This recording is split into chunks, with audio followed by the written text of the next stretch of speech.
ফরিদ, ভাবি ফোন দিছিল জুয়ের বিয়ের তারিখ ঠিক হয়ে গেছে। জবার তো বিয়েটা দিতে পারলাম। আব্বা, কি হয়েছে তোর? সকালে দেখলাম প্যান্ট শার্ট পরে ঘর থেকে বাইরে হলি, দুপুরে তো খাইতেও আসলি না, এখন এমনি বসে রয়েছে।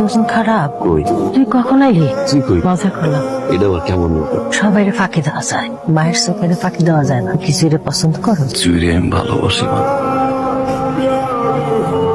কি ব্যাপার, ঘুরে আসতে বললা? আপা আমার বিয়ে ঠিক করছে, কিন্তু আমি তো বিয়ে করব না। কেন, তোমার কারো পছন্দ আছে? আপনি জানেন না আমার পছন্দ আছে কি নাই? দেখেন, ছেলে মানুষে করেন না, একটু পর বাসার সবাই জেগে যাবে। চলেন আমরা যখন পালাই যাই। চলেন না ফরিদ ভাই। আর কি পাগলামি করতেছো? বড় বাবা পালাই যাওয়ার পরে চাচার অবস্থা কি হয়েছে দেখো না? তা খাইছি, চাচার তো করছি। আব্বা মারা যাওয়ার পর থেকে তো বাপ হিসেবে তারই জানছে। আবার যদি তোমার নিয়ে পালাই, সিসি। বাবার কথা আপনার মনে আছে, আমার কথাটা একবার আপনার মনে পড়লো না?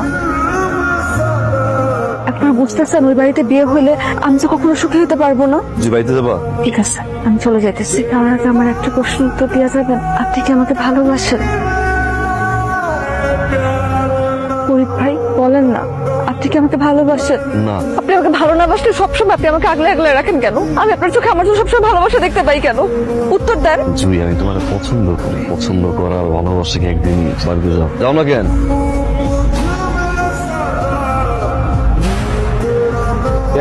রাত তো অনেক হলো ভাই, আমার মনে হয় অনুমতি দিলে আমরা এখন যেতে পারি।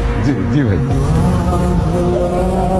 ড্রাইভার জাহিদ, ড্রাইভারটা গেল কই? বাবা, ফরিদ ভাই তো সবসময় আমার নামায় দিয়ে আসছে, আজকে শেষবারের মতন কও না ফরিদ ভাই যেন আমার নামায় দিয়ে আসে। ফরিদ তো ভালো গাড়ি চালায়। ফরিদ বাবা, তুমি আজকে ওরে দিয়ে আসো, রাইত হয়ে গেছে। বাড়ির একজন সঙ্গে থাকা ভালো, তুমি যাও সাথে। ঠিক আছে বাবা, নাও গাড়ির চাবি নাও, চলো আমাদের বাড়ি। উঠো মা, উঠো।